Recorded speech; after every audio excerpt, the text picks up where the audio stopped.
नमस्कार, online maths class में आपका स्वागत है। इससे पहले के वीडियो में हमने प्रश्नावली 1.3 के 4 प्रश्नों को हल कर लिया था। इस वीडियो में हम बाकी के सब प्रश्नों को हल करेंगे। तो देखिए, जैसे 5वां प्रश्न है, 1/17 के दशमलव प्रसार में अंकों के पुनरावर्ती खंड में अंकों की अधिकतम संख्या क्या हो सकती है? अपने उत्तर की जांच करने के लिए विभाजन क्रिया कीजिए। तो देखिए, 1/17 दिया है और पूछा है कि जब इसमें जो मान आएगा दशमलव प्रसार, तो उसमें जो आवर्ती होगी, तो आवर्ती में अधिकतम अंक कितने होंगे? जैसे हमने कहीं पर ऐसा किया 1, 8, तो यहाँ पे 2 अंकों की आवर्ती हो रही है। कहीं पर इससे ज्यादा भी हुए, 1, 2, 3, 4 ऐसा हो गया मान लीजिए, तो 4 अंकों की आवर्ती हुई। तो ये पूछ रहा है कि इसमें कितने अंकों की आवर्ती होगी, ये हमको बताना है।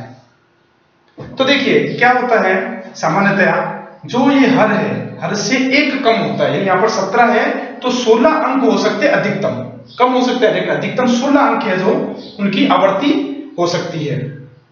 अब इसको जांचने के लिए उन्होंने कहा कि जांच करने के लिए विभाजन क्रिया कीजिए, तो हम करके देख लेते हैं। तो क्या करते हैं, 1 में 17 का भाग देते हैं, 0 आ जाएगा, 0 आएगा, यहाँ पर शेष बच गया 1। यहाँ पे मैं दशमलव लगाता हूं, ये हो गया 10। 10 में भी भाग नहीं जाएगा तो भाग टूट गया, 0 लगाऊंगा, ये हो गया 100।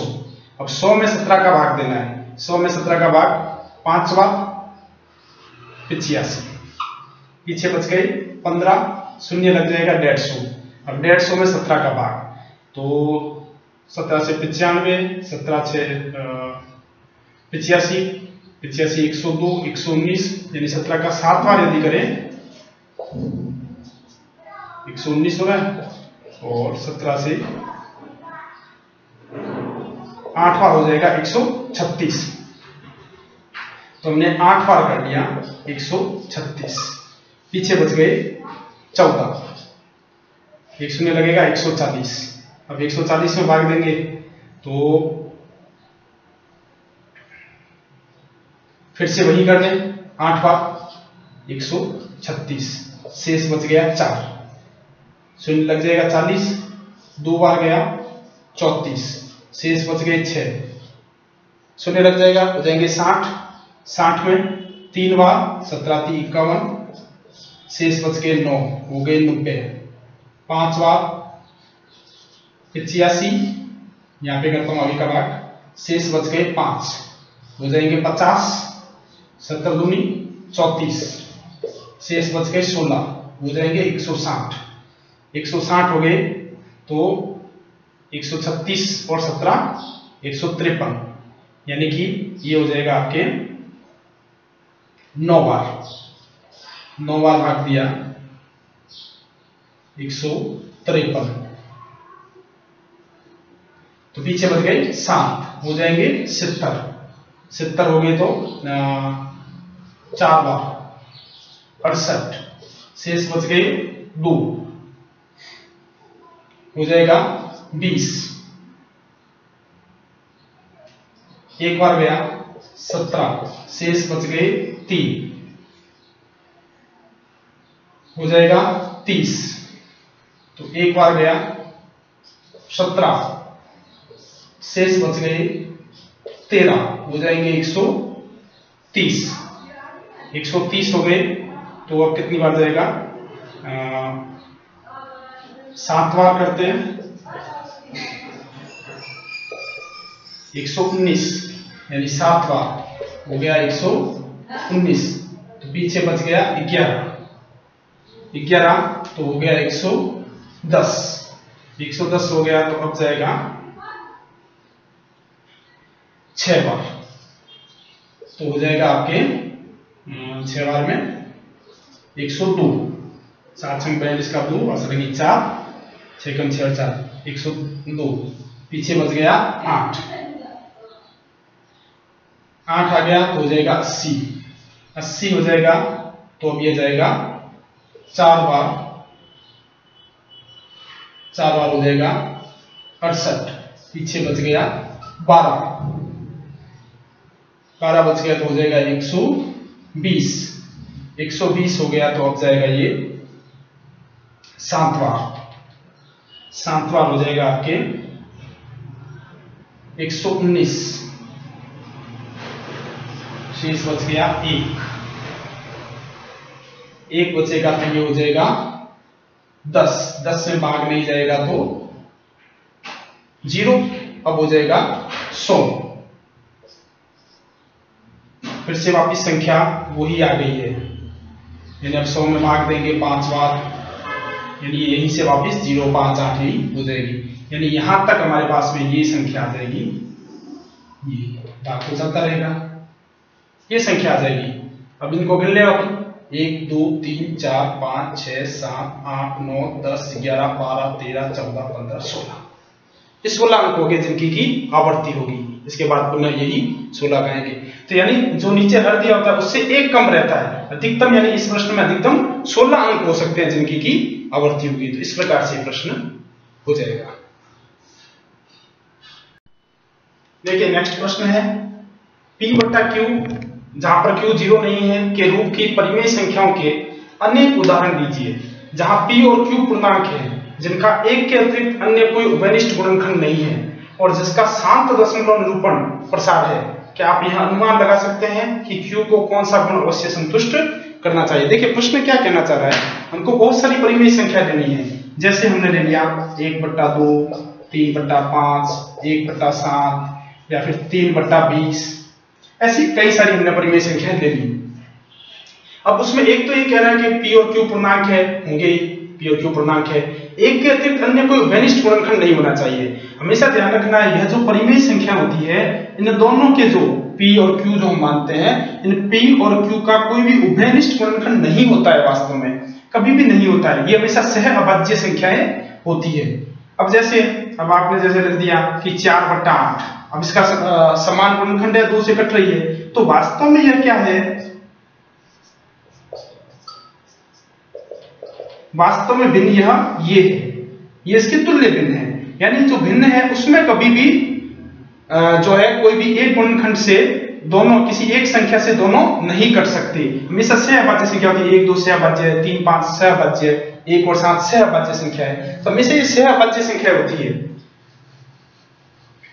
सहअभाज्य का मतलब यही है जिन दोनों संख्याओं का कोई कॉमन गुणनखंड नहीं हो, उसको सहअभाज्य कहते हैं। तो हमेशा इनका कोई कॉमन गुणनखंड नहीं होता, तो हमने ऐसी संख्याएं ले ली, हमने ऐसी परिमेय भिन्नें ले ली है। अब उनको क्या करना है, अब ये कह रहा है कि शांत दशमलव हो, तो हम निकाल कर देखते हैं शांत किनका है किनका नहीं है। जैसे 1 में 2 का भाग दूंगा तो 0.5 आएगा, ये शांत है क्योंकि भाग पूरा जा रहा है, शेषफल नहीं बच रहा है। 3 में 5 का भाग दूंगा 0.6, यह भी शांत है। 3 में 20 का भाग दूंगा तो क्या आएगा, पॉइंट लगाने पर हो गया 30, एक बार गया, 10 बच गए 105, यह भी शांत है। अब इस 1 में 7 का भाग हमने पहले प्रश्न किए भी है,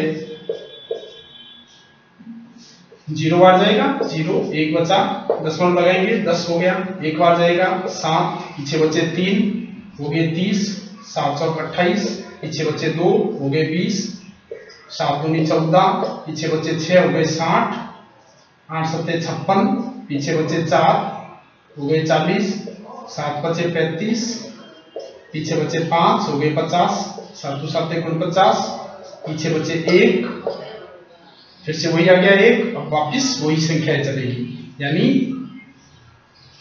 शांत नहीं है, यह अशांत है, या कह सकते हैं अनवसानी आवर्ती दशमलव है। तो ये इस प्रकार का, यह भिन्न वैसी है, शांत भिन्न नहीं है, अशांत है, ये तीनों शांत है। तो अब इसको देखने पर हमको क्या पता चला, आप लोग गौर से देखिए, इस भिन्न में हर में 2 है, इस भिन्न में हर में 5 है, इस भिन्न में 20 है। 20 के यदि हम गुणनखंड करेंगे तो क्या होते हैं, 2 × 2 × 5, 2 और 5 ही है, यहां पर शांत है।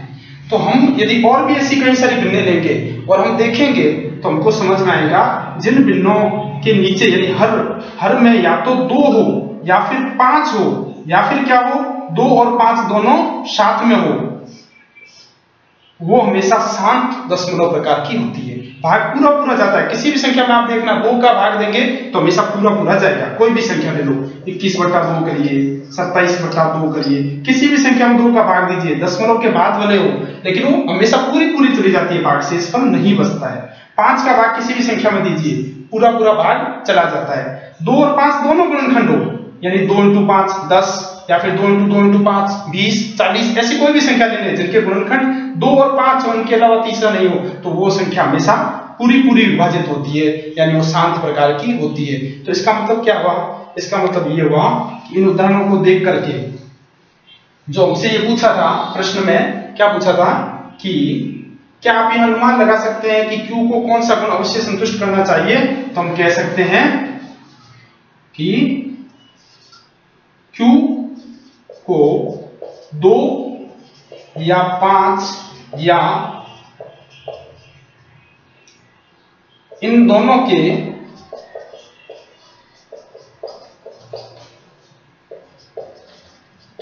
गुणनखंड होना चाहिए, या तो 2 हो या 5 हो या इन दोनों से मिले हुए संख्या हो, जिसमें जिसके गुणनखंड ये दोनों हो 2 और 5, तो वो संख्या हमेशा पूरी पूरी विभाजित होगी, शांत प्रकार की होगी। तो इस तरह से हम इस प्रश्न को हल कर सकते हैं। नेक्स्ट प्रश्न है, ऐसी 3 संख्या लिखिए जिनके दशमलव प्रसाद अनवसानी अनावर्ती हो।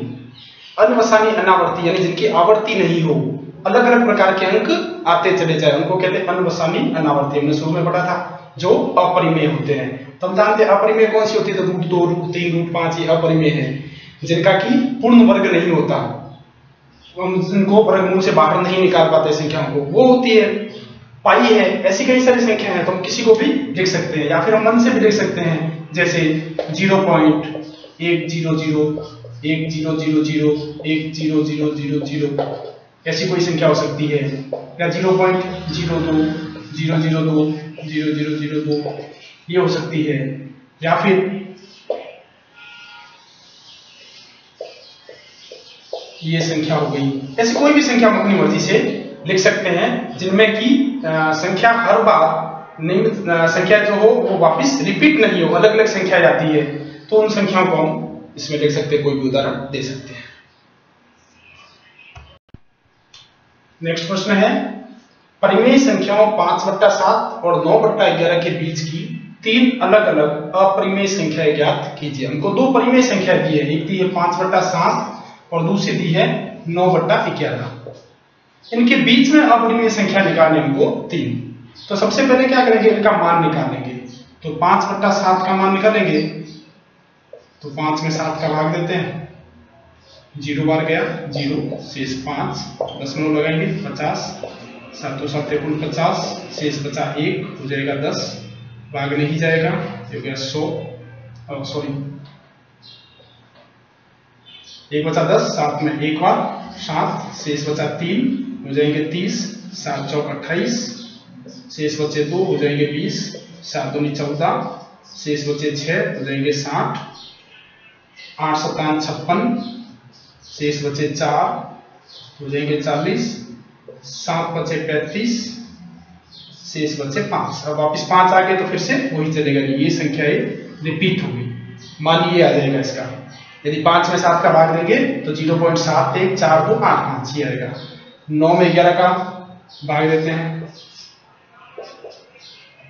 वही 0 बार 0, शेष बच गए 9, दशमलव लगाएंगे हो गए 90, 8 बार भाग दिया 88, शेष बचे 2 हो जाएंगे 20, 1 बार भाग दिया 11, शेष बचे 9, वापिस वही आगे 9, तो ये आएंगे 0.81 ही रिपीट होगा। तो हमारे पास 0.71 और 0.81, इसका मान आ रहा है 0.71 और कुछ, और इसका मान आ रहा है 0.81।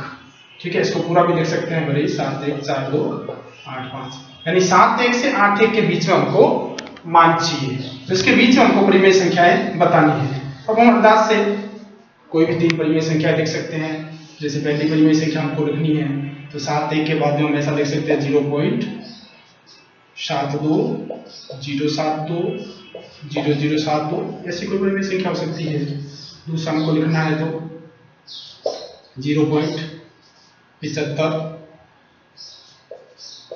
70 ऐसी कोई संख्या हो सकती है, या फिर 0.75